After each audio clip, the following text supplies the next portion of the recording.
Buenos días, buenas tardes a todos y a todas.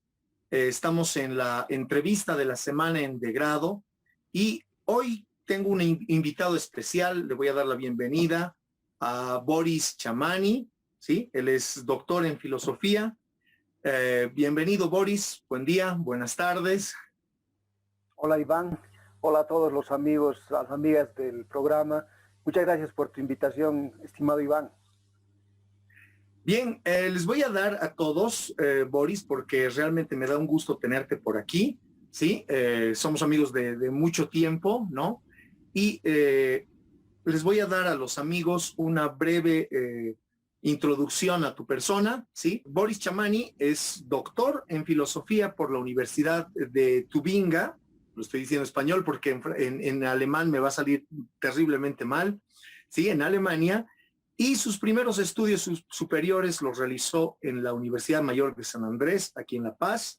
Después has hecho, Boris, una maestría en Sociología Política en la Flaxo, si no estoy mal. Y actualmente estás de docente en la UMSA, en los niveles de pregrado y posgrado. ¿Estoy bien? Iván, correcto. Excelente. Entonces, lo he convocado a Boris porque yo conozco su calidad académica y su calidad también de investigador. Es una persona muy preocupada por lo que sucede aquí. Y bueno, precisamente vamos a explotar tu experiencia en esto, ¿no? Yo sé que tú has estado investigando en temas referidos a la filosofía antigua, el griego clásico, la sociología política, ¿no? Y tienes varios textos publicados, ¿sí? Varias traducciones también que has realizado, no sé si del alemán, creo, del griego, y artículos y ensayos varios, ¿no? Corrígeme si me equivoco, querido Boris. Adelante, Iván, es lo correcto. Ah, ya, perfecto. Sí. Ok, entonces, hoy vamos a hablar acerca de la investigación, pero vamos a hablar de la investigación localizada, ¿no? Vamos a hacer una especie de geografía política, ¿no? De la investigación. Y lo que conversamos con Boris, y esto les cuento a todos los amigos y amigas, es que, bueno, no nos daba el tiempo para charlar de la investigación en general. Entonces, lo que hemos decidido con Boris es hacer una entrevista en dos partes, ¿no? O un conversatorio, podríamos decir, hasta cierto punto, en dos partes. La primera parte referida a la investigación en general, o sea, cómo se localiza en el mundo, en Latinoamérica. Y la siguiente semana, bueno, aquí tenemos una cosa grande y delicada, digamos. Vamos a tratar nosotros de hacer una especie de vamos a tratar de desnudar o hacer una crítica de la investigación en Bolivia, una crítica obviamente saludable, pero vamos a tratar de no limitarnos en las apreciaciones, sino de buscar la mayor cantidad de datos empíricos para comentarlos. Así que, Boris, voy a comenzar con algunas preguntas para provocarte. Yo sé que tú tienes algo también que mostrarnos a todos. Entonces, sobre esto vamos a iniciar nuestra conversación. La primera pregunta que quiero hacerte es que, bueno, va aprovechando que tú has estudiado mucho tiempo en el extranjero, has vuelto creo que hace 2 años recién a Bolivia, ¿no? Si haces un balance de tus experiencias en el ámbito académico latinoamericano y europeo, ¿cómo ves, Boris, la investigación científica, entendiendo por investigación, y esto es para todos los amigos y amigas, que es un trabajo creativo y sistemático que tiene como fin aumentar el volumen del conocimiento? ¿Cómo aprecias la investigación hoy? Bueno, muchas gracias, estimado Iván, por tu invitación. Nuevamente yo saludo a todos los amigos, amigas que nos ven, nos escuchan en tu programa. Y evidentemente estamos muy preocupados, no solamente tú y yo, sino seguramente muchas personas en Bolivia que hemos estado dentro y fuera de nuestro país y hemos visto las diferentes necesidades que hay, sobre todo en el orden del trabajo científico en todas las disciplinas. Y esto es algo importante porque tiene que ver con el crecimiento de un país, tiene que ver con la resolución de diferentes conflictos, necesidades. En suma, la investigación es algo de lo que muy poco escuchamos en la opinión pública, en los medios de comunicación, como una necesidad que va más allá de las pugnas políticas, administrativas, coyunturales que atraviesan nuestro país en diferentes órdenes.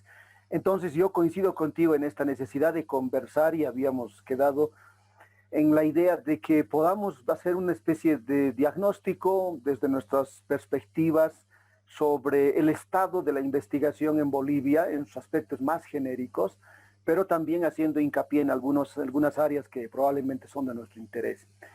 En esa línea habíamos visto también la necesidad de que podamos hacer un contexto genérico, es decir, un mapeo de la situación de la producción científica de conocimiento a nivel mundial, para entender ese gran contexto en el que se baten todos los países, los investigadores, los institutos de investigación, y en función a ese gran contexto de investigación científica podamos nosotros entender el lugar y la situación actual de nuestro país, aquí en Bolivia, América Latina, y ver, digamos, hacer un balance, como tú lo señalabas, un balance crítico de este fenómeno, de esta situación, y ver algunas reflexiones, algunas salidas, algunas medidas, algunas cosas que se podrían hacer o que se requieren de inmediato poner en práctica.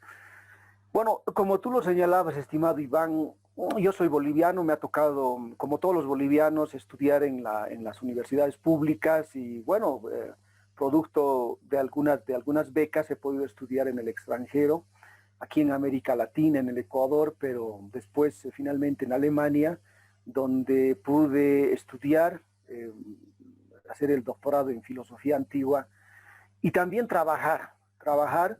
Entonces esto me ha permitido tener una experiencia modesta, pero digamos comparada sobre la situación en el ámbito de la investigación científica de un país altamente desarrollado, entre comillas, de capitalismo avanzado, con industria de todos los órdenes y el funcionamiento de las universidades en relación a ese contexto. Ver esto en comparación con nuestro país, en sus aspectos más diferenciales y comunes, y claro, ahí hay algunas enseñanzas, algunos aprendizajes que he podido hacer, pero yo quisiera, Iván, antes de entrar a comprender, porque el objetivo nuestro es entender, hacer un diagnóstico, un acercamiento a la investigación, a la situación de la actividad científica de investigación en Bolivia. Pero para poder entrar ahí, yo quería compartir contigo y con todos los amigos algunos datos que he podido recoger, si me permites, en este intento, sí, en este intento de compartir entre todos nosotros nuestras opiniones. Entonces, como tú lo decías, voy a presentar la pantalla y ahí podremos observar, apreciar algunas imágenes que creo que resumen muchas cosas.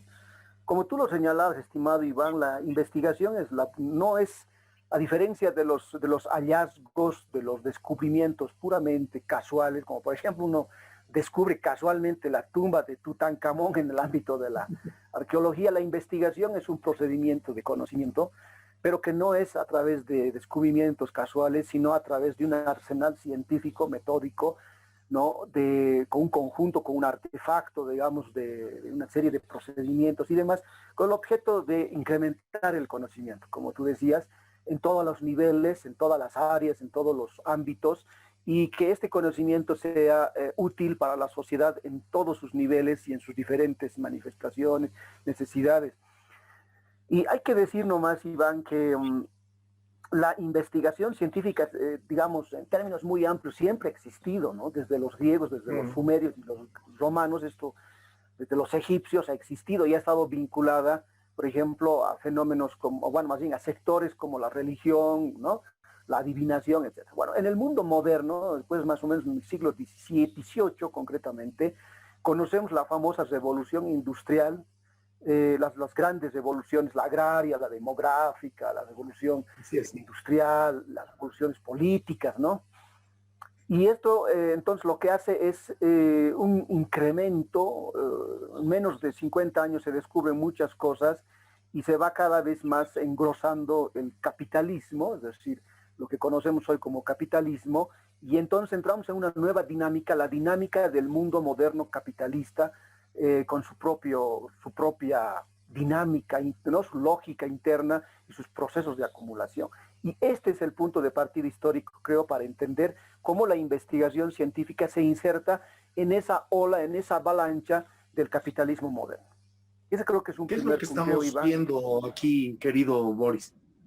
Entonces, aquí lo que nosotros podemos observar son datos del 2015 que corresponden a aquí a la Central Federal para la Educación o la Formación Política del gobierno alemán, que nos otorga unos datos que son sumamente interesantes por lo que voy a decirte. Yo te decía que la revolución industrial es fundamental para entender la relación de la investigación con la productividad en el ámbito del capitalismo, y no solamente la producción de bienes, sino también la producción de conocimiento científico. Aquí encontramos los datos del 2005. Según este dato, son los 5 sectores más grandes de la investigación. Y mira, están distribuidos en países, los Estados Unidos, Japón, Alemania, China y Francia, que serían en el mundo los 5 sectores más grandes de la investigación, y distribuidas por colores en los que se nos señala exactamente qué actividad, entre comillas, productiva en términos científicos es esta. La que está con color celeste es los productos farmacéuticos y la biotecnología. Lo que está con verde, la tecnología hardware, los artefactos electrónicos y equipos eléctricos. Los que están con rojo es la fabricación de partes y de automóviles, la industria automovilística. Y luego encontramos lo que está con un colorcito un poco más azul al centro, que es todo lo referido a la electrónica y los aparatos electrónicos y equipamientos. Finalmente, lo que está con un color un poco plomo son, digamos, otros sectores mínimos, pero que agrupan un conjunto mayor. Entonces, observamos, mira, la distribución de las 2.500 más grandes empresas en el mundo vinculadas directamente con la producción científica, la investigación. Dicho en sencillo, ¿en qué se investiga en el mundo hoy? En estos datos del 2015, que lo publicaron el 17, y la variación no debe ser mucha hasta el día de hoy, en miles y millones de euros el gasto de las empresas, de los diferentes capitales mundiales en el ámbito de la investigación. Se invierte el 19% en la industria farmacéutica, la biotecnología, el 16% en hardware, equipos electrónicos, el 15.5% en la industria automovilística, el 2,6% en software y demás servicios computacionales, y el 7,5% en electrónica y equipos electrónicos. Y cuando vemos por países, Estados Unidos, Japón, Alemania, China, podemos ver qué país, digamos, prioriza más qué sector de la producción económica y cómo se inserta la investigación científica en esos sectores productivos. Esto es lo que podemos observar, estimado Iván, en una escala del 0 al 100% y según países. Ya. Entonces, es una situación que nos mueve. Sí, hermano, adelante. Sí. No, a mí me parece súper interesante porque aquí hay una, digamos, directa vinculación entre la producción científica y la tecnología, ¿no? Porque básicamente lo que sabemos todos es que la investigación en los países se distribuye entre la ciencia básica y la ciencia aplicada, ¿no? Pero los países desarrollados emplean si lo habláramos en términos industriales, todo el proceso, toda la línea, ¿no? Toda la línea desde la investigación más fundamental hasta la tecnología y, el desarrollo tecnológico. Y aquí vemos, de alguna forma, las grandes pugnas a nivel de desarrollo de estos grandes países, ¿no? ¿Dónde está Latinoamérica en esto, Boris? ¿Dónde estamos? Todavía no quisiera entrar a Latinoamérica porque nos vamos a dar cuenta de la situación bastante preocupante en nuestro contexto y de Bolivia concretamente, pero digamos que este cuadro nos muestra lo que tú decías, la inversión, el gasto en el sector de la investigación a nivel internacional. Lo que tenemos que entender es, como decía Sir Bacon, que saber es poder. Knowledge is power. O sea que el conocimiento no es simplemente un conocimiento contemplativo entregado a la filantropía y al conocimiento en sí, sino que es una forma de poder Y acá, en este cuadro, mira, observamos esta distribución del gasto, de la inversión, pero podemos observar también las prioridades. Se pueden deducir muchas cosas, prioridades en qué ámbitos y por tanto las subvenciones y la serie de aspectos que rodean todo esto. Quisiera mencionarte otro cuadro que nos podría un poco dar elementos para la reflexión, en el que podemos ver los sectores de investigación más grandes en la Unión Europea. Bueno, a mí me ha tocado estudiar en una universidad europea y he podido ver, como alguna vez creo que te conté, cómo en la universidad hay un sitial de las empresas, de algunas empresas alemanas que están esperando, en conexión con las universidades, por supuesto, es un trabajo institucional, están esperando la camada de titulados, de jóvenes titulados en todas las disciplinas productivas, ¿no? Ese es el detalle, para, digámoslo en términos más ladinos, reclutarlos dentro del sistema de producción de su oferta, de su demanda empresarial. Entonces tú ves salir en la propia universidad, en la biblioteca, ahí tienen un puesto donde está tal cual empresa llevando los datos para ofrecer puestos de trabajo. Entonces hay una vinculación directa entre la formación de cuadros profesionales, pero también cuadros científicos. Y aquí podemos observar, mira, un cuadro que nos muestra el gasto de la Unión Europea en 2,6 mil millones de euros, ¿no? ¿En qué sectores han invertido en investigación?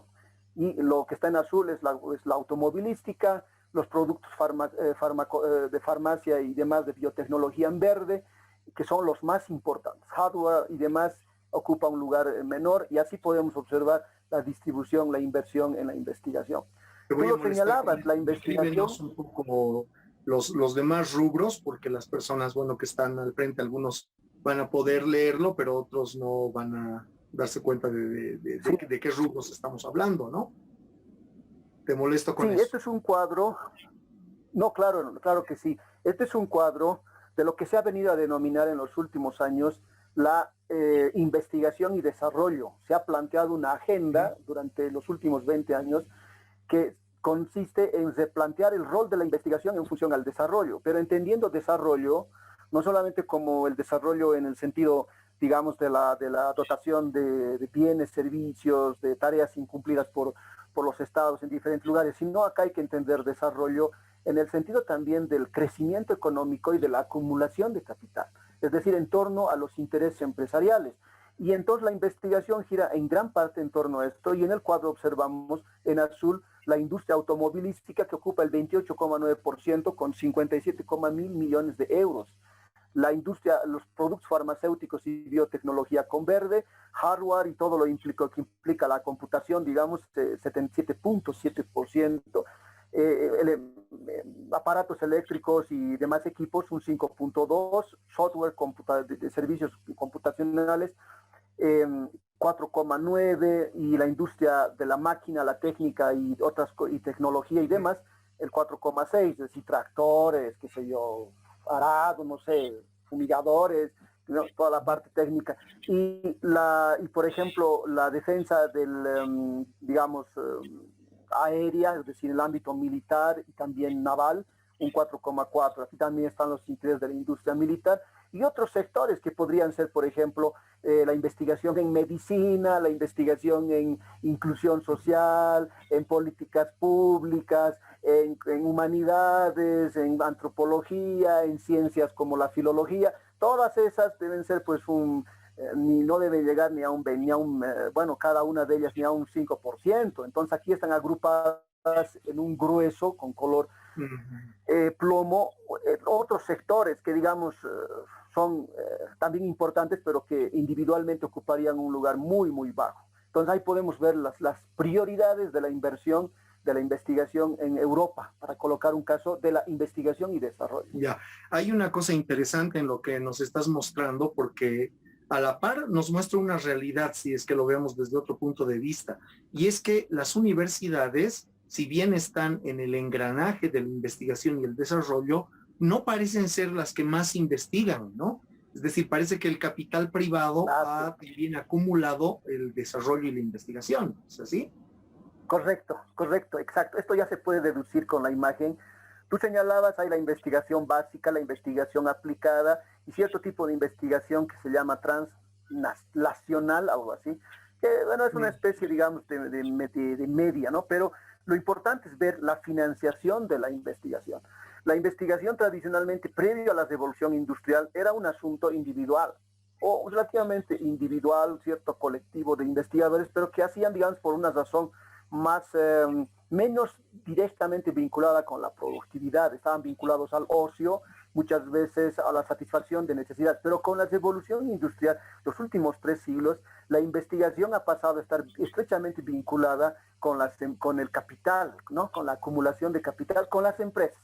¿Eso qué significa? Que la inversión, la financiación de las investigaciones en el mundo se hacen básicamente a partir de 2 fuentes, hasta 3 fuentes. La primera fuente es la financiación pública, estatal, que generalmente no tiene retorno, porque se asume que es investigación, por ejemplo, pura en matemáticas o en ámbitos como la medicina o la filosofía o la literatura, pero no hay retorno. Se espera que incrementen el nivel cultural educativo de una sociedad y en algunos casos si hay investigaciones con ciertos retornos, sean aplicadas o sean investigaciones básicas.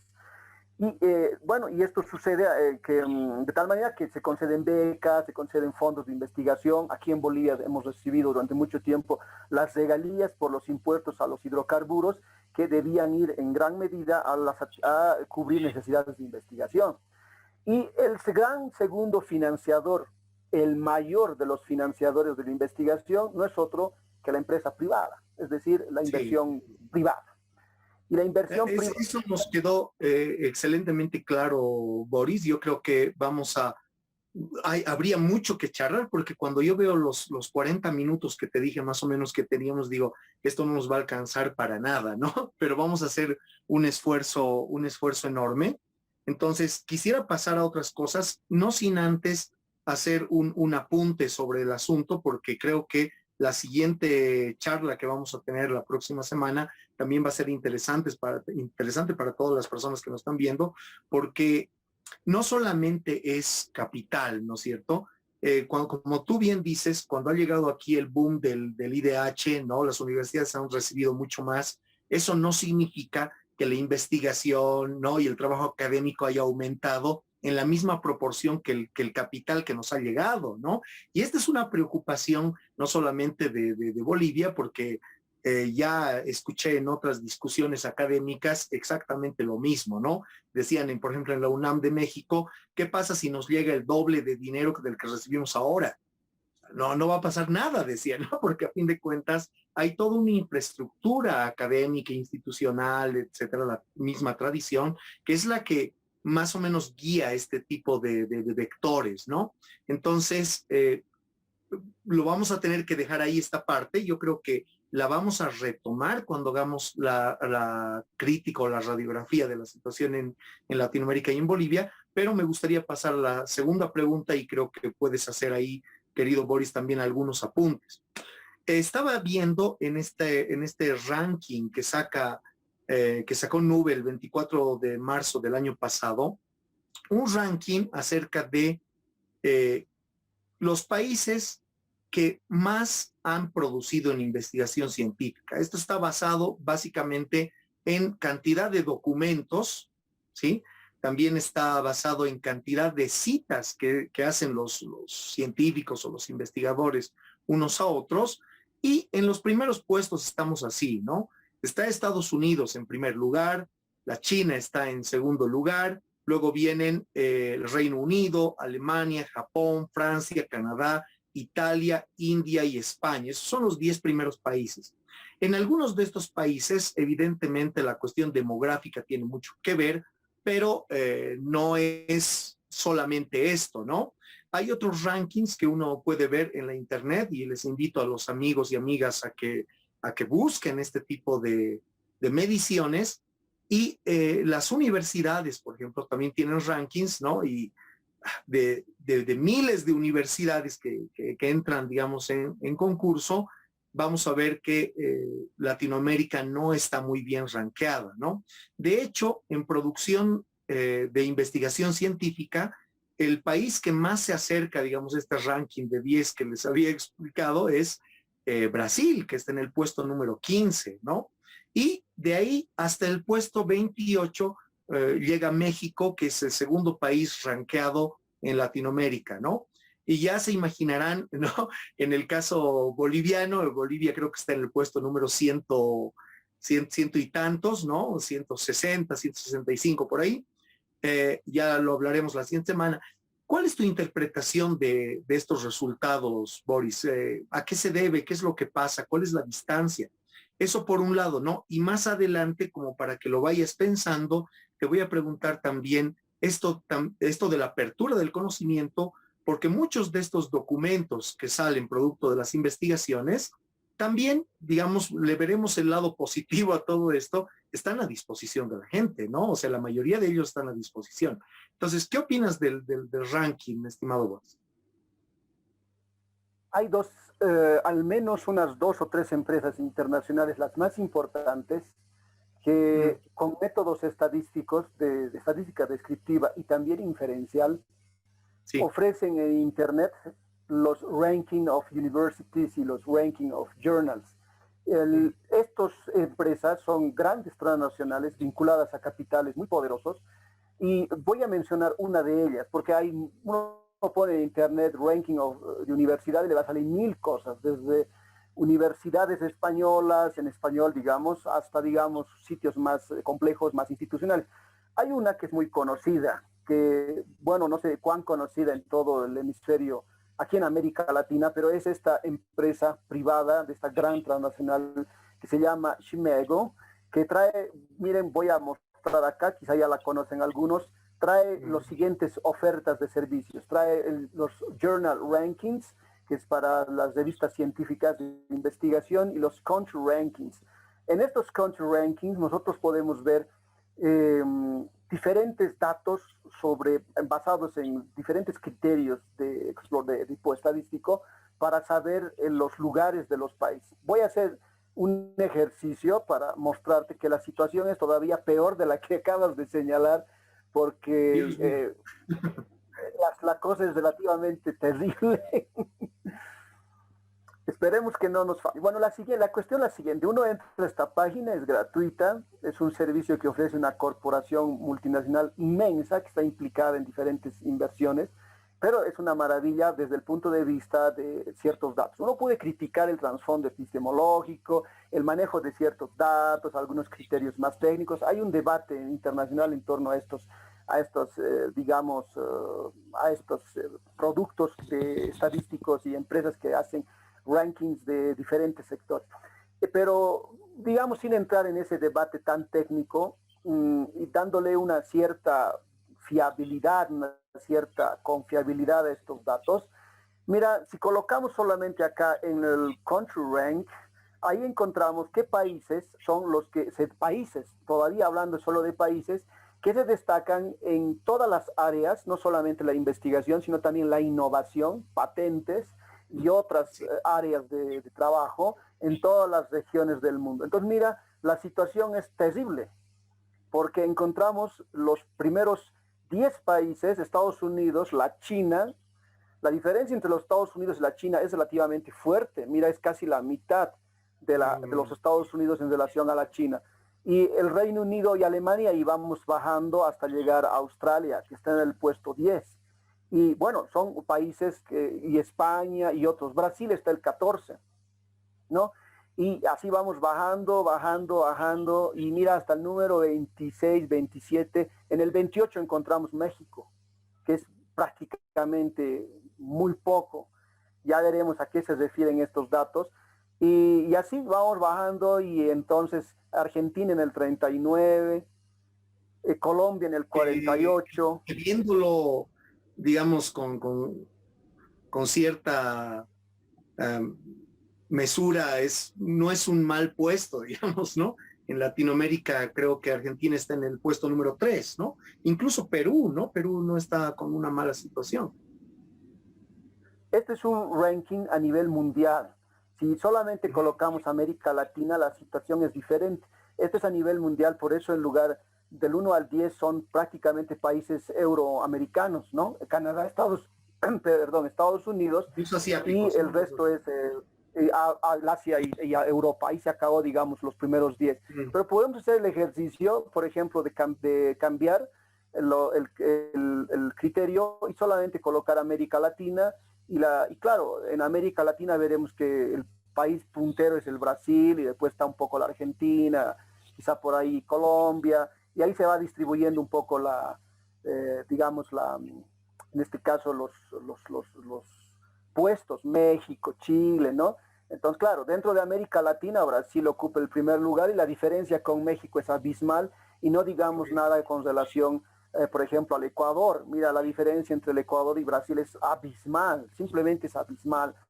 Y bueno, Bolivia, que nos interesa, está en el puesto 16, que es una ínfima, ¿no? Entonces, claro, en la pantalla y en los datos aparece, pero en términos absolutos es una cosa que ya no se puede concebir. Entonces, de tal manera que vemos acá en América Latina, pero si lo vemos en perspectiva mundial, la situación es terrible. Ahora, esta misma empresa, Ahora, como otras, está... una pregunta, Boris. ¿Qué rubros más o menos serán? Porque no sé si tenemos estadísticas sobre Ya, esto, pero podemos ¿qué rubros hacer... más o menos serán la producción latinoamericana principalmente en ciencia? Este Country Rankings nos da lo siguiente. Estamos colocando América Latina y podemos hacer la elección de subcategorías, por ejemplo, en el ámbito de la ingeniería aeroespacial, la agricultura, la medicina, las humanidades, la antropología, depende qué área quieras. Supongamos que uno quiere solamente ver un área como la biotecnología, nosotros colocamos de manera muy precisa la biotecnología solo en América Latina, combinamos los dos criterios y nos sale un ranking de acuerdo al desempeño de estos países, ¿no? Y ahí podemos ver, apreciar quién puntea en qué. Y bueno, encontramos los datos casi que se repiten en Brasil siempre. Y también podemos ir seleccionando acá, por ejemplo, otras subáreas. ¿Qué áreas, no? Entonces ya podemos ir viendo química, industria, agricultura y así. Entonces yo lo que hice al inicio fue simplemente colocar todas las áreas y todas las subáreas, Claro. incluyendo, incluyendo los años, y ahí tenemos, digamos, un resultado un poco genérico. Pero esto no es producción todavía de revistas internacionales, sino de países. Porque otro es el cuento de los journals científicos, donde ahí la cosa es mucho más competitiva, porque estos son datos por países, ¿no? De desempeño. Podemos ver los journals y la situación es abismal, porque ahí vamos a encontrar otros datos totalmente interesantes desde la perspectiva de la producción ahora científica en concreto, ¿no? Y nos vamos a dar cuenta de qué sorpresas nos traen estos datos para América Latina y Bolivia. Entonces, aquí tenemos que ser mucho más cuidadosos porque podemos elegir, por ejemplo, un área, una disciplina exclusiva, todas las áreas, podemos seleccionar todos los países y todos los tipos con todos los tipos, mira, acá hay un otro criterio, se nos presenta los journals, los libros como tales, conferencias. Vamos a ubicar todos los tipos, o podemos solamente journals, pero lo que nos interesa es ver las categorías. Entonces podemos buscar nosotros una categoría, un área de investigación. No sé, ¿hay alguna que te interesa particularmente, Iván, o alguna que le interesaría al público? Tal vez por el hecho de que hemos estado en degrado trabajando con ciencias sociales, nos gustaría ver un poco de esto, solo para hacer el ejercicio, ¿no? Claro, claro que sí. Podemos ver las ciencias sociales, seleccionamos, mira que hay de todo, hay inmunología, hay leyes. Bueno, vamos a buscar el área de las ciencias sociales. ¿Y qué nos va a dar, qué datos nos va a dar? Enseguida, déjame.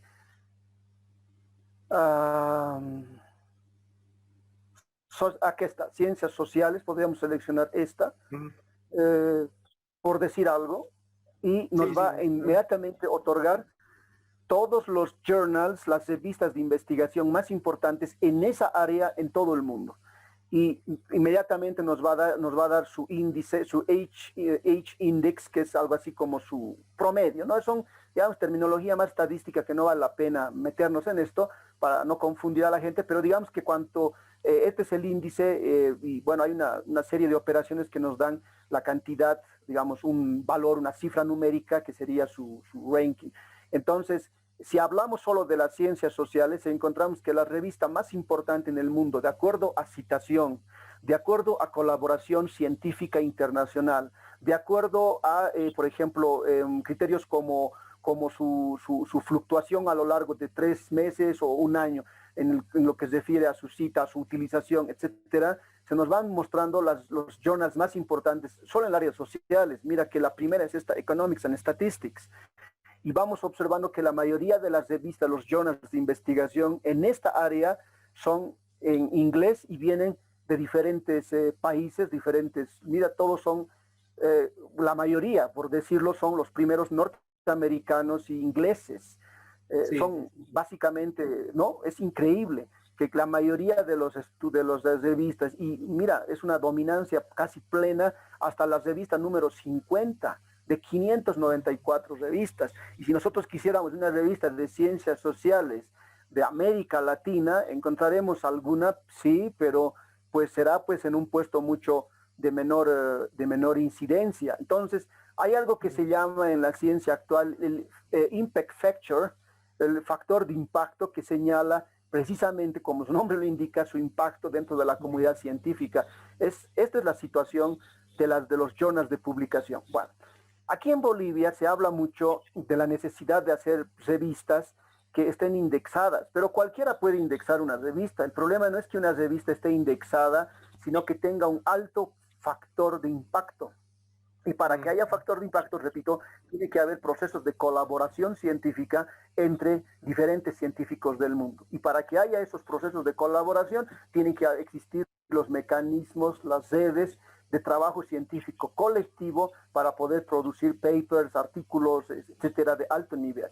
Entonces, fíjate, este es un ejemplo de cómo hasta más o menos la número 150 no hay todavía una revista latinoamericana de ciencias sociales con un impacto. Pero podemos hacer el ejercicio de ubicar exclusivamente América Latina y veremos cuál es la revista más importante en el ámbito de las ciencias sociales. Podemos buscar en medicina, en farmacia, en ingeniería industrial o en cualquier disciplina del conocimiento actual, y nos daremos cuenta, estimado Iván, cuál es, ¿no?, esa revista o aquellas revistas. Mira, la revista más importante, según esta empresa de servicios, es una revista, esta es colombiana, de latinoamericana de psicología, así se llama. Tempo Social de Brasil, que también es otra revista importante. En Chile, Psicoperspectiva, La Cinta de Moebio. Bueno, y así encontramos revistas de mexicana de sociología, que también está a disposición, pero su ranking es 0,312. Y el más alto de las revistas... Doris, perdona que te corte.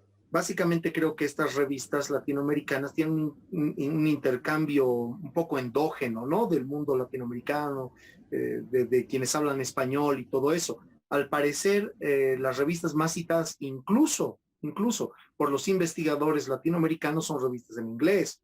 Entonces, debido tener la misma experiencia que yo, que para trabajar algunos temas en sociología, en ciencias sociales, en política y demás, pues nos hacen leer muchísimo en inglés, ¿no?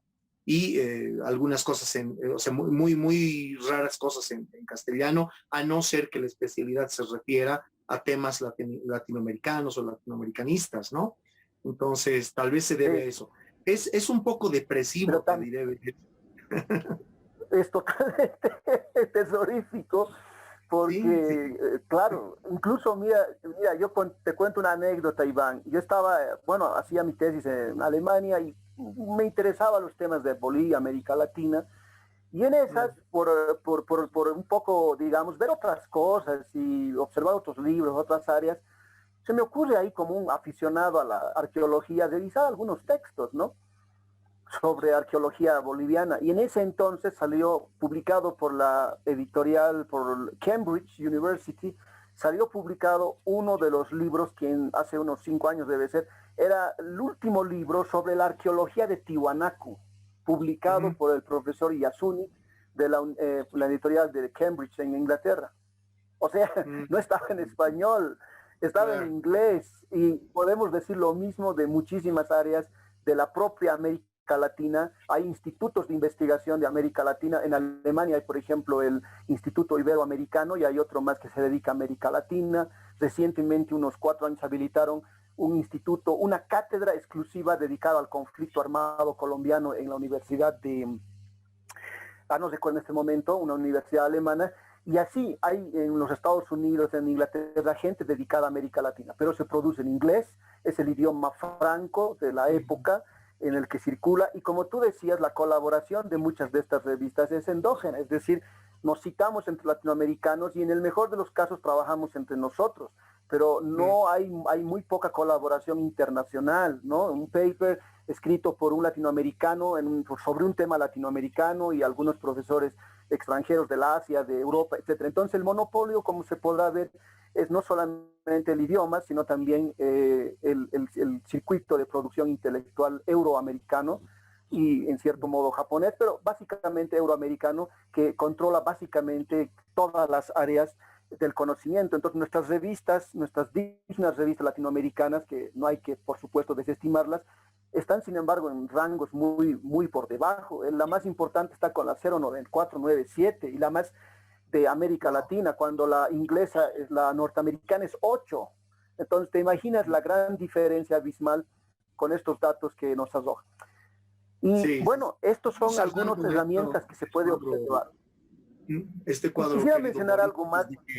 De que terminemos llorando, y te voy a hacer algunas preguntas que son un poco más críticas, porque, bueno, lastimosamente el tiempo es tirano con nosotros, y yo creo que la siguiente semana vamos a tener mucho tiempo para pensar, ¿no?, la propia situación, porque creo que vamos a ubicar también a Bolivia en el contexto latinoamericano, vamos a hablar un poco de nuestras universidades, ¿no? Entonces, cerremos esto y, o sea, estos cuadros, yo te rogaría, y pasaré a hacer un par de... compartir una última cosa, Iván. Sí, adelante. Si me permites, un último dato y cerramos esta parte, solo como información importante.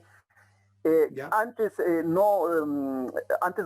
de continuar, mira, estamos ahora en coronavirus y se han producido diferentes vacunas, ¿no? Vacunas de diferentes empresas farmacéuticas. Y yo no estoy haciendo ni insinuación directa, ni indirecta, ni campaña por ninguna vacuna. Simplemente quiero señalar un dato. La vacuna Sputnik, la vacuna rusa, antes de tener el prestigio que hoy tiene en términos científicos, estaba todavía y sigue por la Comunidad Europea puesta en duda en su eficacia y demás. Bueno, había un tema geopolítico, etcétera, por detrás de la vacuna rusa, pero como lo digo, lo repito, sin hacer campaña por nadie, simplemente quiero mencionar un dato. La revista más importante en el mundo, una de las revistas más importantes en el mundo de virología, le he seleccionado acá adrede, mira todas las regiones, virología, es de esta revista que no es rusa ni nada, es una revista inglesa que se llama The Lancet, que es, mira, las 3 revistas más importantes son anglosajonas. Se publicó un artículo en Lancet sobre los alcances de la vacuna Sputnik hace ya unos 2 meses, me parece, y eso dio un giro de 180 grados al día siguiente. Después de publicarse los resultados en esta revista, en este journal, al día siguiente la vacuna Sputnik tenía todo el prestigio científico que se le negaba en términos políticos. Bueno, uno puede estar a favor, en contra, eso no creo que no nos interesa. Lo que interesa es mostrar el poder que puede tener una revista de alto impacto internacional donde se publican con criterios de alto rigor, con científicos, premios Nobel y gente dedicada a estas cosas y que pueden modificar el parámetro de evaluación de ciertas cosas. Saber es poder. Y esta revista ha demostrado, y recientemente me han dicho que han sacado un otro artículo bastante, en este sentido, favorable a la vacuna Sputnik en la revista Nature, que es una revista de ciencia, la más importante en muchas áreas de las ciencias naturales, ¿no? Entonces, mira, esto quería mostrar la importancia que tiene el conocimiento científico hoy en el mundo y que puede modificar la constelación de nuestras necesidades. Súper interesante lo que nos muestras, precisamente por el contexto en el que estamos. Ya esto del juego geopolítico, ¿no? Y la biotecnología es pues terrible. Yo sé que la Sputnik para la FDA de Europa ha estado esperando varios meses. No sé si puedes cerrar ya la pantalla de compartir. Los amigos, bueno, creo que ya lo han tenido claro. Y bueno, en este juego geopolítico, curiosamente la Johnson Johnson cuando entra para la FDA tarda solamente 10 días en ser aprobada, ¿no? O sea, hablando ya de vacunas y cosas. Entra la Johnson Mm. y Johnson y creo que se aplicó unas semanas en Europa hasta que empezó a ser suspendida por varios países, ¿no? Por todos los riesgos que implicaba. Ahora actualmente incluso la FDA de Estados Unidos ha prohibido su uso en Estados Unidos, ¿no? Como todos sabemos, pero la estamos viendo llegar, ¿no? Con el proyecto COVAX aquí, porque la han pasado de donación y está llegando al África, está llegando a Latinoamérica, a países como Bolivia. Yo espero que esto no sea para nada censurado lo que estoy diciendo, pero es una realidad, ¿no? Es una realidad y espero que todos los amigos y amigas conozcan esto, ¿no? Por el problema del síndrome de Guillain-Barré que puede causar, ¿no? Ha sido ampliamente discutido en Estados Unidos y es curioso que estemos no solamente en una situación de desventaja en temas de conocimiento, a mí me gustaría que todos los espectadores vean que también esto puede afectarnos, ¿no? De forma muy, muy, muy práctica. Quisiera hablarte de algo, de un tema un poco más agradable en este mismo sentido, porque te decía hace un momento, a pesar de que sabemos que hay esta descompensación, esta gran desventaja de Latinoamérica. Sin embargo, tenemos una ventaja gracias a la Internet de poder acceder a muchos de los papers, de los documentos que salen de primera línea, ¿no? Obviamente en Latinoamérica la barrera del idioma puede ser grande, pero está ahí el potencial. Y por otro lado, también está esto del intercambio, ¿no? Es decir, personas como tú que han viajado por Europa, ¿sí? Y que han logrado contactos, creo que también son provechosas para la situación que tenemos actualmente en la academia latinoamericana, ¿no? De fondo deben escuchar a mis perros aullando. Bueno, Por la vamos a situación tener que... latinoamericana. es nuestra realidad lo que estamos viendo aquí. Bien, te decía, esto de los intercambios es súper importante. Hay becas, hay financiamiento. Yo sé que la cooperación alemana, por ejemplo, en México, está haciendo muchísimo, ¿no? Con el establecimiento de institutos y todo eso. Y yo le veo, no sé, quisiera tu criterio sobre esto, una arista buena y una mala, ¿no? Digamos que la parte negativa es que hay muchas becas, ¿no? Se han ido incrementando durante los últimos años la cantidad de estudiantes que tienen la oportunidad de ir a los países más desarrollados a estudiar. Lo malo de todo esto es que una buena parte de ellos terminan quedándose en estos países, ¿sí? Y lo bueno, digamos, también de todo este intercambio es que gracias a las personas que regresan al país, se establecen lazos, porque creo que en el mundo tal y como están las cosas ahora, es importante tener conexión con los grandes centros de desarrollo científico y tecnológico. No sé qué opinas al respecto. La primera cosa, Iván, respecto al acceso a las revistas, a los journals, de lo que mostré, hay algunas que son libres. Apareció un candadito con color morado, que significa que el journal es accesible, es gratuito. Tú entras en PDF, lo descargas todo y es una maravilla, cosa que antes había que ir revista por revista, fotocopiar, comprarla o pedirla. Y hoy en día es una gran ventaja. Pero la mayoría de las revistas científicas de primer nivel en casi todas las disciplinas del mundo científicas son privadas. Hay que tener suscripción institucional, hay que pagar un monto. Hay tres tipos de suscripción. Una que es la corporativa institucional, paga la universidad X, un monto X durante un tiempo X, recibe la suscripción y el usuario, el estudiante, el docente puede descargar esas revistas. Yo tenía acceso en Alemania absolutamente a todo absolutamente, porque la universidad pagaba esas suscripciones. En la UMSA en Bolivia, bueno, y no solo en la UMSA, en la Católica creo que hay algo mejor, no lo sé, no trabajo en la Católica, así que no lo sé, pero al menos sería tema de otra conversación, lo hablaremos la próxima, con cuadros igual, los recursos de investigación que hay en concreto. Pero bueno, el punto es que la Universidad Boliviana Pública no paga esos créditos. Y entonces no tenemos acceso a la mejor información, lo último de lo último en cualquier disciplina, excepto las revistas que dan suscripción gratuita, que son las de menor nivel, entre comillas, ¿no? De ranking. Entonces, ese es un drama porque además está todo en inglés, la gente no estudia en inglés, les piden que estudien inglés en la licenciatura, en la maestría y el doctorado y no les sirve absolutamente para nada porque al final es un pero todos requisito. tienen cartón, ojo, ¿no? Todos tienen el cartón. Exacto. Todos tienen el cartón, todos tienen los créditos de haber hecho el idioma, pero en términos de investigación no les sirve de nada. Tampoco viajan, bueno, tampoco uno quiere que viajen o que uno viaje, hay gente que no le gusta viajar, pero el punto es que en términos de investigación no acceden a esa bibliografía porque no tienen el idioma como un recurso, como un instrumento, no como un fin en sí mismo. Y el conocimiento mundial está escrito en inglés.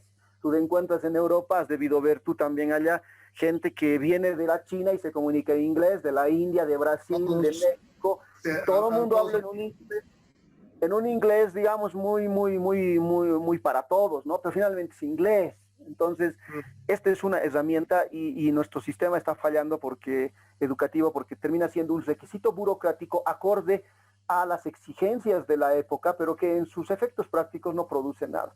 Entonces es un gran problema. Respecto a lo que tú mencionabas, las agencias de apoyo y fomento a la educación superior son contadas en el mundo. Los países, no todos los países disponen de becas.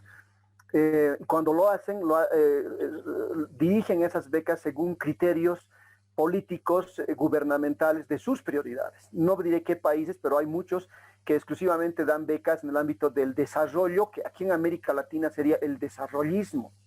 El desarrollismo, es decir, la copia imitativa de modelos de desarrollo eurooccidentales y los procesos taxativos y, digamos, incompletos y siempre lentos de modernización en el continente latinoamericano, que son lo que nos ha llegado desde el colonialismo hasta el día de hoy. Entonces, becas en aquello, en lo otro, en los conceptos de desarrollismo. Hay otras que otorgan becas en términos más amplios, incluido artistas. En el caso alemán, por ejemplo, hay becas incluso para pintores, escultores, músicos. Es una cosa impresionante el presupuesto que ellos gastan. Y evidentemente también tiene el Estado alemán sus prioridades en el ámbito comercial, económico, pero sí hay una posibilidad bastante abierta, sobre todo en los doctorados, para financiar becas en múltiples áreas, sin importar qué área esta sea. En la maestría, en cambio, están mucho más determinadas al ámbito del desarrollo y la producción. Ahora, también existen otro tipo de becas, por ejemplo, en el caso alemán, que el Servicio Alemán de Intercambio Académico, en mi opinión, es la agencia más gigante que hay en el hemisferio occidental de concesión de becas a todo nivel y en todas las disciplinas. Por encima del Servicio Alemán de Intercambio Académico, que es una unidad estatal, digamos, con una gigantesca infraestructura, tienes que imaginarte 500 funcionarios en toda Alemania exclusivamente dedicados a este oficio, 500 funcionarios. Y los lectores, es decir, los representantes alemanes en todas las universidades del mundo, y es una inversión monstruosa. Por encima de estas están lo que en Alemania hay diferentes fundaciones que otorgan becas y hay una de las más codiciadas e importantes que son las becas de Humboldt, que son para científicos, docentes altamente cualificados en todas las áreas. Son las más codiciadas, ¿no? Incluso más que las Fulbright y otras. Entonces es un apoyo a los cuadros altamente cualificados de la producción de conocimiento, de tecnología y demás ramas que existen. Y evidentemente se establecen lazos, pero el problema es el siguiente. Mira, yo tuve un colega entre varios colegas, pero tuve uno particularmente de Camerún, un colega camerunense, y él hacía un doctorado sándwich en Camerún y en Alemania, y el profesor que acogida en Alemania, que eran médicos ellos, médicos en un área específica, tenía contacto directo y trabajo con la Universidad de Camerún, de donde venía este colega. Entonces los lazos de fluidez eran muchos, y había una relativa estabilidad. En Alemania, por supuesto, y en la cátedra camerunense también había un catedrático que tenía los vínculos y entonces hacían intercambio de sus elementos. Algo que no sucede en Bolivia. Nuestras cátedras, no tenemos cátedras constituidas y el trabajo es muy precario, ¿no? Las docentes somos contratados por 5 meses, a veces 4 meses, y entonces no se pueden establecer trabajos de largo aliento con científicos de otras partes del planeta porque no tenemos certeza, inclusive en el ámbito político. El Estado alemán ha señalado muy claramente su preocupación de establecer negocios con Bolivia porque no hay certezas en el ámbito político, aquí puede suceder todo. Entonces, esa es una seria dificultad interna que nos limita, pero fuera de eso, evidentemente los convenios, los contactos, los trabajos de investigación multidisciplinarios, colectivos, etcétera, están establecidos con becas de financiamiento, con congresos, con publicaciones conjuntas, con la famosa colaboración científica interna y externa, la publicación de resultados de investigación en revistas de alto impacto, la producción de conocimiento, es decir, es un mundo de la productividad, de la competencia, pero en términos académicos científicos que exige infraestructura, exige estabilidad institucional y exige un personal, unos recursos humanos con un cierto nivel de cualificación y con certezas. Pero mientras no haya eso, pues quedamos rezagados y otros científicos y otros países toman la delantera. Sí, sí, lo que nos estás describiendo, estimado Boris, es realmente, yo no sé si verlo como trágico, depresivo, pero realmente nos debe llamar la atención, tiene que servirnos para una autocrítica. Vamos a hablar, digamos, desde el punto de vista, hoy habíamos dicho latinoamericano, ¿no? Y general, pero la siguiente semana tenemos algo especial, ya les habíamos adelantado a los amigos que nos están viendo, que vamos a hablar del caso boliviano, ¿no? Específicamente. Yo te había preguntado algo, bueno, que me lo has respondido parcialmente, Sí, sí, parcialmente sí. acerca de cómo se dan, qué es más importante en el caso, digamos, de los países latinoamericanos, porque sabemos que más allá de Bolivia, muchos países tienen este problema de estabilidad política, las universidades no entablan lazos directamente. ¿Qué tan importante son los lazos que se establecen a partir de quienes regresan de esas realidades, digamos, institucionales, Sí, ¿no? sí. Y mantienen contactos. O sea, ¿es importante eso? Esa es la ¿Cuán pregunta importante? muy importante. Sí, sí, tienes toda la razón en insistir en esta pregunta. Yo vi como muchos compañeros, colegas, amigos latinoamericanos, digamos que hay una tendencia, eso es un estudio pendiente en términos empíricos para los cientistas sociales alemanes y también latinoamericanos, de hacer, de investigar el retorno de profesionales altamente cualificados a sus lugares de orígenes y la permanencia. Lo que sucede, como te decía, es que hay una demanda en las empresas alemanas de personal cualificado para diferentes puestos y muchos jóvenes, muchos colegas latinoamericanos que estudian carreras, digamos, vinculadas con la productividad, terminan quedándose en lugares donde, en Alemania, por ejemplo, donde la oferta laboral es atractiva, a pesar de que ellos tienen un problema serio con su burocracia y con su inclusión lo más pronta posible de cuadros laborales a su aparato productivo. Ellos tienen un déficit, necesitan ahora más que nunca, pero antes de la pandemia, enfermeras, necesitan personal en el ámbito de la salud, de los cuidados de la tercera edad, necesitan personal en el ámbito educativo, en diferentes ámbitos del turismo, de la productividad también en el ámbito empresarial. O sea, hay necesidades. Yo vi como muchos latinoamericanos y bolivianos decidían quedarse en Alemania porque había una oferta bastante jugosa, con una estabilidad, con seguridad social, con seguridad laboral de por lo menos 5 años, con la posibilidad de vacaciones, es decir, una oferta que sería para cualquier profesional en Bolivia un sueño. Entonces, y el sistema alemán tiene una manera inteligente de reclutar ese personal, aunque tienen serios problemas burocráticos, lo repito, ellos mismos se han dado cuenta, pero de todas maneras hay esta tendencia, inclusive profesionales de Italia, de España, de Polonia, migran a Alemania buscando mejores oportunidades laborales. Y esta es una de las razones de por qué mucha gente queda por la oferta, las perspectivas laborales. El problema del retorno es terrible porque yo te cuento una anécdota. Conocí un compañero, yo estudié filosofía y bueno, en esa yo hacía filosofía antigua, pero había muchos y conocí un compañero chino, ¿no? Un chino bajito, chino, ¿no? Y alguna vez vi a alguien así aquí en el altiplano, dije, oye, este no es el chino del altiplano, y bueno, era chino, realmente era chino, y le dije mucho gusto, eres el primer chino que conozco, y me dice eres el primer latinoamericano que conozco. Bueno, hicimos amistad, y él terminaba, yo también terminaba, y en una charla así entre cerveza y conversación me dice, bueno, ya ha acabado todo esto, que no sé qué, mira, yo voy a volver a mi país, me dice, tú, yo también, le dije, me voy a mi país. Ah, qué bueno, mira, yo estoy más no tranquilo porque voy a volver.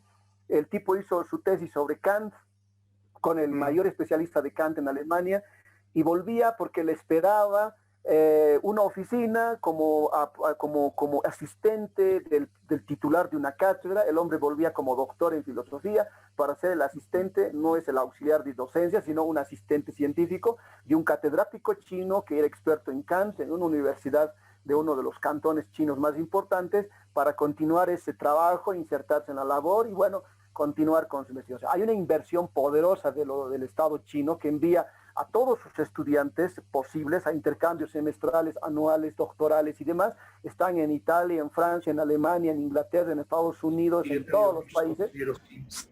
Sí, sí, y Sí. vuelven y tienen una oferta más o menos laboral interesante en la China, y la China ya conoce la ciencia occidental, la China con todas sus contradicciones, el salvajismo del capitalismo que se está dando allá, con todo lo que podamos criticar, sin embargo, está formando su personal afuera, en Occidente, un personal muy bien cualificado que retorna y se injerta en el aparato productivo. Y me dice, bueno, ¿y a ti qué novedad? Le digo. Bueno, le digo, mira, a mí me espera una oficina gigante de indiferencia y orfandad académica.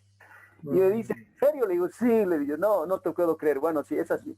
Entonces tenemos un serio problema de acogida al personal altamente cualificado o medianamente cualificado Mm. que se torna del exterior y quiere insertarse en el mundo laboral boliviano. Las perspectivas profesionales, el horizonte de trabajo acá en Bolivia es muy precario, hay un desprecio por la gente que estudia en el exterior, a veces sí, a veces no, depende del sector. Hay un serio problema porque la fuga de cerebros, la fuga de profesionales está al orden del día. Mucha gente viene a Bolivia de Europa, están 3 meses, 4 meses, se decepcionan del ambiente y se tornan. Sí, Retornan y sí, ya no vuelven. Entonces hemos perdido una cantidad importante de gente joven, de gente cualificada, de bolivianos que podían haber aportado. Entonces ese es otro de los dramas que tenemos que afrontar. Encima no tenemos, eso hablaremos la próxima semana, no tenemos los brazos de trabajos institucionales como hay en México, en la Argentina y en otros países pues contratan personal científico. Es decir, la ciencia es la última prioridad. Y ciencia en el sentido más amplio, ¿no? Las humanidades, las sociales, todo el conocimiento en general humano, incluido las artes, ¿no? Las artes también son muy importantes. Y bueno, entonces la fuga de profesionales y el reclutamiento de personal en países altamente industrializados es el gran drama pues, de los países llamados en vías de desarrollo de tercer mundo, que sufren esta otra embestida más de que sus mejores cuadros se quedan en el exterior. es una situación terrible. Bueno, de hecho, es el preámbulo, ¿no? A lo que vamos a ver la siguiente semana. Yo te agradezco muchísimo, Boris. Me voy a despedir de todos los amigos y amigas, ¿sí? No sin antes, bueno, pedirte a ti también que lo hagas, ¿no? Te mando un abrazo a la distancia. Boris, te agradezco muchísimo por haber estado aquí y me gustaría que te despidas de los amigos y amigas antes de que yo lance un dato que nos va a servir de preámbulo para lo que vamos a trabajar la siguiente semana. Bueno, gracias Iván. Yo me despido de las amigas y los amigos, sin decirles que me siento muy contento de estar en Bolivia y festejando hoy día, el 16 de julio, el Día de los Chocutas aquí en La Paz. Así que, bueno, nos vemos la siguiente semana para seguir conversando de estos temas tan importantes. Bien, y a todos y a todas les voy a caer con un dato que a mí me parece un poco alarmante, y es que en Latinoamérica, de hecho, si bien todos sabemos que es importante que los profesionales se especialicen en el exterior, dadas las condiciones de disparidad que hay en los hemisferios, pero hay que saber también que en Latinoamérica hay una realidad, ¿no? El 92% de la inversión en ciencia y desarrollo tecnológico en Latinoamérica lo tienen 3 países: Brasil, México y la Argentina. O sea que el 8%, en el 8% estamos todos los demás. La siguiente semana vamos a ver cuánto le toca a Bolivia, en qué situación está la investigación en Bolivia y qué hacen nuestras universidades. Un abrazo a todos y gracias por estar con nosotros una semana más. Y esa fue la entrevista de la semana. No te olvides visitar nuestras redes, seguirnos, darle like y hacer comentarios.